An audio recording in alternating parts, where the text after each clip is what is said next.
सभी विद्यार्थियों का हमारे YouTube channel super math classes में स्वागत है। अब हम कर रहे हैं हमारी कक्षा 10 की मैथ लगभग हो चुकी है। अब हम कक्षा 10 के वार्षिक के पेपर चालू हो चुके हैं। अब हम करने जा रहे हैं मॉडल पेपर। हमारे YouTube चैनल पर कम से कम 3 मॉडल पेपर करवाए जाएंगे। 3 मॉडल पेपरों में ब्लूप्रिंट के आधार पर तैयार किए गए हैं। उनमें से 80% पेपर परीक्षा में 100% आएगा। तो पेपर किस तरह से है कि हमारे पहला खंड ए होगा। खंड ए में क्या है? खंड ए में 12 एबेसेड है, 12 ऑब्जेक्टिव टाइप क्वेश्चन है। 12 एबेसेड करने हैं, 12 एबेसेड है। फिर 6 रिक्त स्थान, 6 रिक्त स्थान है। 12 एबेसेड है, 6 रिक्त स्थान और फिर 12 एक नंबर की क्वेश्चन है।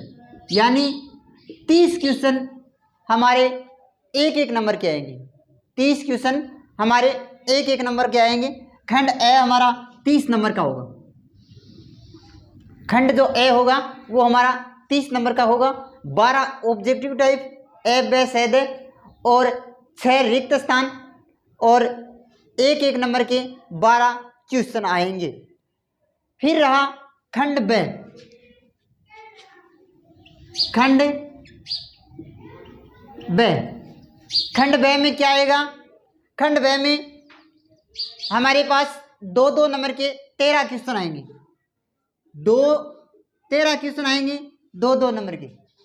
ये सब थे एक नंबर के और ये जो 13 क्वेश्चन है वो आएंगे 2 नंबर के। तो जो खंड होगा वो हमारा कितने नंबर का आएगा? खंड ब आएगा 26 नंबर का।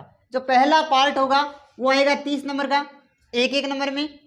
फिर 2 नंबर के 13 क्वेश्चन आएंगे 26। फिर खंड से होगा, खंड से में 4 क्वेश्चन आएंगे 3 नंबर के। कितने क्वेश्चन आएंगे? 4 क्वेश्चन आएंगे 3 नंबर के। फिर वो क्या होगा?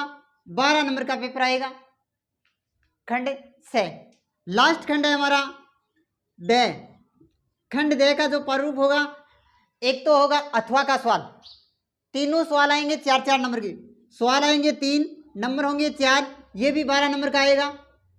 लेकिन इसमें शर्त ये रहेगी, इसमें जो तीनों क्वेश्चन आएंगे वो तीनों अथवा के आएंगे। यानी जैसा आपको जो उचित लगे, जो आपको अच्छी तरह से आ रहा हो, उस क्वेश्चन को आप हल कर सकते हो। ऐसा नहीं कि अथवा में आ रहे हैं, अथवा में पहले के 2 आ रहे हैं, दूसरे के 2 आ रहे हैं, उनमें से एक ऊपर वाला कर दिया, एक नीचे वाला, तब गलत है आपका। आपको यदि अच्छा लगे अथवा में 2 क्वेश्चन आएंगे, अच्छा लगे वो क्वेश्चन करो। इस तरह से हमारा पैटर्न रहेगा। जो परीक्षा में यदि एक मैथ विषय ही यानी गणित विषय एक ऐसा है जो विद्यार्थी को 100% 100 में से 100 नंबर दिलाने की क्षमता रखता है। और जिस बच्चे ने 100 में से 100 कवर कर लिए, वो बच्चा 85 क्रॉस आराम से होता है, क्योंकि मैथ हर सब्जेक्ट की भरपाई करने को तैयार रहती है। तो हमारा जो पैटर्न है, उस पैटर्न के आधार पर हम क्वेश्चन करेंगे। पैटर्न के आधार पर हम क्वेश्चन करेंगे। पहली बात हमारी ये होगी कि जो मैथ का पेपर कर रहे हैं, मैथ के पेपर में हमें एक भी गलती नहीं करनी है। एक तो पूरा पेपर साफ सुथरा किया हुआ होना चाहिए। अगर कहीं भी आप काटा पीटी करते हो, आपको मैथ के जो जितने 24 क्वेश्चन आ रहे हैं, यदि आपको 23 क्वेश्चन आ रहे हैं, वो यदि पूरे आ रहे हैं एकदम, लेकिन आप गलती कहाँ कर रहे हो? आपने यदि किसी प्रश्नों में काट पीट कर दी, काट पीट करने के बाद एग्जामिनर आपको नंबर नहीं देगा। यदि आपको जितने क्वेश्चन आ रहे हैं उतने क्वेश्चन लाइन टू लाइन किए जाओ, कहीं भी काट पीट नहीं होनी चाहिए। यदि आप कहीं भी काट पीट करते हो तो आपका यदि क्वेश्चन सही है तो भी आपके वो नंबर काटने की ज़्यादा चांस रहेंगे।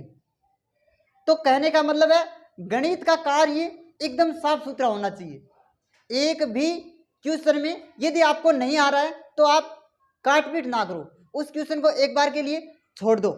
जहाँ है वहीं उस क्वेश्चन को छोड़ दो। पहला टारगेट ये होना चाहिए कि हम देखो, गणित में हर बच्चा एक यूनिक होता है। यूनिक का मतलब जानते हो, हर बच्चा एक अलग होता है। कैसे होता है कि यदि आपको पेपर आ रहा है, पहले आप पेपर को पढ़ो, पेपर को पढ़ोगे तो आपको कॉन्फिडेंस आ जाएगा कि हमें क्या करना है। मेरा ये मानना है कि यदि आप मैथ में 100 में से 100 नंबर लाना चाहते हो तो पहला टारगेट आपका खंड द का होना चाहिए। कौन सा टारगेट होना चाहिए? खंड द का होना चाहिए। खंड द में क्या होना चाहिए? जो हमारा क्वेश्चन है 4 क्वेश्चन आएंगे, 3 क्वेश्चन आएंगे। खंड द में हमारे पास 4 क्वेश्चन आएंगे, 4 क्वेश्चन आएंगे। उन 3 क्वेश्चन आएंगे खंड द में 4 नंबर की, और तीनों प्रश्नों में एक शर्त होगी, अथवा में होंगे। तीनों प्रश्न अथवा में होंगे, यानी एक प्रश्न आएगा ग्राफ का, ग्राफ में 2 प्रश्न आएंगे। आपको जो उचित लगे, आपको जब कॉन्फिडेंस हो कि हमें ये आ रहा है, वो आप पहले करो। फिर आएगा आगे 8 की प्रश्नावली, त्रिकोणमिति। यदि आपको आ रहा है ऊपर वाला है तो ऊपर वाला करो, अथवा का आएगा। और फिर आएगा माध्यक बहुलक में से, वो सवाल 2 आएंगे, 2 में से आपको एक करना है। यदि आप खंड द को पहले करते हो हल, इसका मतलब आप एक यूनिक हो, क्योंकि आपने समय कवर करने की कोशिश की है। यदि खंड द कर रहे हो आप, इसका मतलब आपने समय की बचत कर ली। कैसे? कि एग्जाम हॉल में आपके पास एग्जामिनर चेक करने आ सकता है, कोई बच्चा नकल कर रहा है या नहीं कर रहा है, या जिनकी ड्यूटी लगी हुई थी, या फ्लाइंग आ सकती है, फ्लाइंग चेकिंग, यानी अजमेर बोर्ड भेजता है वो चेकिंग आ सकती है। उसमें आपकी हाव भाव, और आपको यदि खड़ा कर लिया गया तो आपके 20 मिनट 25 मिनट आपकी धड़कनें बढ़ जाएंगी, तो आपके पेपर छूटने के ज़्यादा चांस रहेंगे। तो पहला जो क्वेश्चन होगा, हमारा पहला पैटर्न करने का तरीका होगा, जो खंड द है वो करना चाहिए, हमें खंड द करना चाहिए। दूसरी बात हम करते हैं, हमें करना क्या चाहिए कि पहला काम हमारा, जैसे ही हमें कॉपी दी जाती है, पेपर हमें लेट दिया जाता है, कॉपी हमें 108 दी जाती है रोल नंबर भरने के लिए सब कुछ, लेकिन पहला काम पीछे का जो पन्ना है कॉपी का, उसमें आप रब कार्य करो। और रब कार्य, अब आप सोचोगे रब कार्य कैसे करें, क्या करें, पेपर तो दिया नहीं है, सवाल पेपर आने के बाद करें। नहीं, यदि आप कुछ अलग करना चाहते हो, आप यदि मैथ में 100 नंबर लाना चाहते हो, तो आपको जो कॉपी दी गई उसके लास्ट में पेपर देने से पहले 10 मिनट पहले कॉपी दी जाएगी, 15 मिनट पहले। तो उस कॉपी में आप अंतिम पेज में क्या करोगे? अंतिम पेज में आपको पहले त्रिकोणमिति की सारणी बनानी है।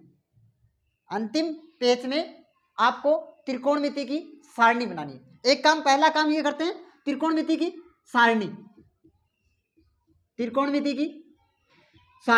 जिससे क्या होता है कि हमारे पास, हमें पता है वो सारणी आएगी निश्चित, त्रिकोणमिति की आप सूत्र लिख सकते हो। एक बात दूसरी हम कर सकते हैं, क्या दूसरा हम कर सकते हैं, माध्य बहुलक, जो हमारी प्रश्नावली आएगी, माध्य बहुलक की प्रश्नावली आएगी, 14 नंबर 11 नंबर है, 11 नंबर की है वो प्रश्नावली आएगी। तो आप माध्य का सूत्र, बहुलक का सूत्र और माध्यक का सूत्र, तीनों का सूत्र लिख लीजिए, क्योंकि फिर हमें जल्दबाजी में कोई कार्य नहीं करना होगा। तो पहला काम हमारी त्रिकोणमिति सारणी होनी चाहिए, त्रिकोणमिति के जो सूत्र है वो सूत्र लिखने चाहिए। क्यों कि अगर साइन 60 आ गया तो आप साइन 60 का मान कहाँ से लिखोगे?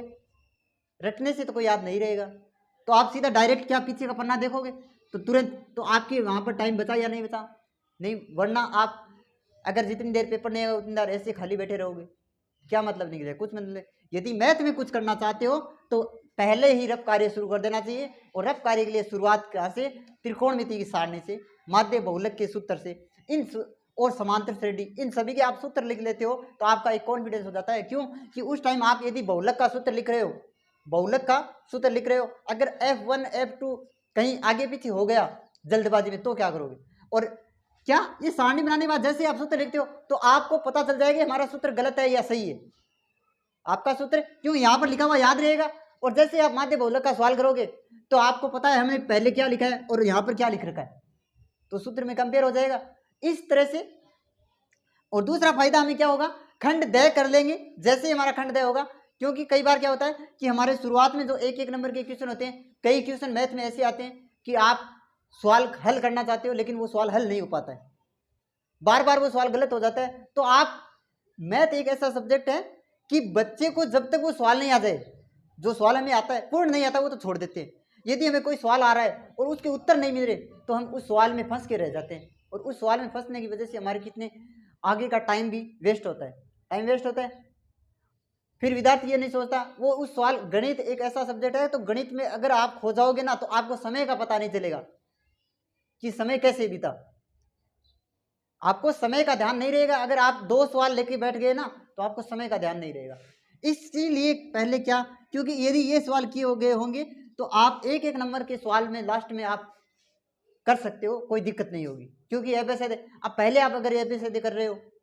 एक दूसरी बात ये है कि जैसे हम मान लेते हैं हम प्रश्न नंबर या सवाल नंबर 1 कर रहे हैं, 1 के बाद हमने यहाँ पर लिख दिया साइन थीटा, मान लो जैसे भी उत्तर आया साइन थीटा लिख दिया, ए बे लिख दिया। फिर क्या हमें ये ध्यान में आया तुरंत यार ये ए तो गलत हो गया, काट दिया पूरा ही। फिर क्या करते हैं, वापिस करते हैं प्रश्न नंबर या सवाल नंबर 1, फिर करते हैं बे, फिर वापिस हमें ध्यान आया यार बी तो नहीं है, सह होना चाहिए, फिर क्या करते हो, काट दिया। अब बताओ ये प्रश्न नंबर सवाल नंबर 1 किया, अब आपने सह कर दिया या जो भी किया कर दिया, लेकिन उसके बाद आप क्या करते हो, सवाल नंबर 2 करते हो, यहाँ तक आपने काटा बेटी कर दी, यहाँ पर आपने सही कर दिया, वापिस 2 नंबर या 3 नंबर करते हो, यार ये तो गलत हो गया, ये तो नहीं आ रहा। फिर क्या करते हो, वापिस तीसरा करते हो, और यार ये भी गलत हो गया। तो आपके बताओ इन 4 में से ये भी गलत, अब ये भी गलत। अब बताओ एग्जामिनर यहाँ पर ध्यान देगा क्या? एग्जामिनर यहाँ पर कोई तरीके से ध्यान नहीं देगा। एग्जामिनर के पास इतना समय नहीं है कि आपको समय दे। एक कॉपी के 15 रुपए मिलते हैं, एक कॉपी के। अब बताओ अगला कॉपी जल्दी करेगा या आपकी वजह से बैठा रहेगा, जल्दी चेक करने की कोशिश करेगा। फिर क्या होता है, मैथ का जितना आपका कार्य साफ सुथरा होगा उतने ही आपके नंबर होंगे, कहीं काटापीटी नहीं होनी चाहिए, हर सवाल एक से बढ़ के एक करने। तो इस तरह से हमें मैथ का पहले हमें खंड दय करना है, पहले हमें करने से पहले ये देखना है कि हमें आ रहा है या नहीं आ रहा है खंड दय। यदि आ रहा है तीनों क्वेश्चन तो आप ये करो, फिर आप खंड सह करो, फिर खंड वय करो, फिर ए तो करना ही है लास्ट में। क्यों? क्योंकि आप पहले विदाउट टीचर का डाउट, एग्जामिनर का डाउट कहाँ से शुरू हो जाता है कि पहले तो आप कर रहे हैं प्रश्न नंबर 1, फिर आपने प्रश्न 2 छोड़ दिए, सवाल नंबर 4 बीच में 2 छोड़ दिए, फिर सवाल नंबर 8, फिर सवाल नंबर 10। तो ये भी सही। तो ये कॉन्फिडेंस हो गया कि ये सवाल तो बच्चे को आ रहे थे, वो तो बच्चे ने कर दिए, और जब लास्ट में कर रहे हो इसका मतलब आपको खुद को डाउट था। इसका मतलब क्या होता है, खुद को डाउट था, इसीलिए आप पीछे लेट कर रहे हो। वरना तो आप या तो क्रमवाइज करते 1 2 3 4 5 6 7 8 9 10, या फिर पीछे से करते खंड दय। आप पेपर करने का तरीका पहले लगाएंगे खंड दय लगा दिया, खंड दय लगाने के बाद सवाल नंबर 21, अब इसे आप अच्छी तरह से करो। खंड दय भी लगा दिया, सवाल नंबर 21 22 23 कर दिया। फिर हम अगर दूसरा व्यय कर रहे हैं या सह कर रहे हैं, जो भी कर रहे हो खंड सह लगाया। अब इसमें आप यदि बीच बीच में क्वेश्चन छोड़ोगे, तो आपके नंबरों पर प्रभाव पड़ेगा, आपको सवाल पूरे आएंगे। और मैथ एक ऐसा सब्जेक्ट है जितना लिखोगे उतने नंबर आएंगे। जैसे आपने माध्यक का सवाल आ गया, माध्यक की यदि आपने सारणी बना दी और माध्यक का सूत्र लिख दिया, बाद में आपको नहीं आया, तो आपके माध्यक तक के नंबर हैं भाई। यदि 2 नंबर का सवाल आ रहा है, जैसे खंड ब में 2 नंबर के सवाल है, कह दिया बहुलक ज्ञात करो, क्या करें, बहुलक ज्ञात करें। तो आपको बहुलक सारणी बनाई, बहुलक का यदि आपने सूत्र लिख दिया, तो आपको बहुलक के नंबर मिलेंगे, सूत्र लिख दिया, सूत्र का नंबर मिलेगा। यदि आप सूत्र में मान रख रहे हो तो उसका भी नंबर, आप लास्ट में यदि उत्तर काट रहे हो उत्तर का भी नंबर, हर एक पॉइंट का नंबर होगा मैथ में। तभी कहा गया है मैथ में 100 में से 100 नंबर आ सकते हैं। इस तरह से हमें पेपर करना है, और एक मैथ सब्जेक्ट ही ऐसा है जो आपको पूरे में से पूरे नंबर दिला सकता है। अब हम करेंगे हमारे YouTube चैनल पर 3 मॉडल पेपर माध्यमिक शिक्षा बोर्ड द्वारा जारी किया गया ब्लूप्रिंट के आधार पर। तो अब हम मॉडल पेपर करेंगे।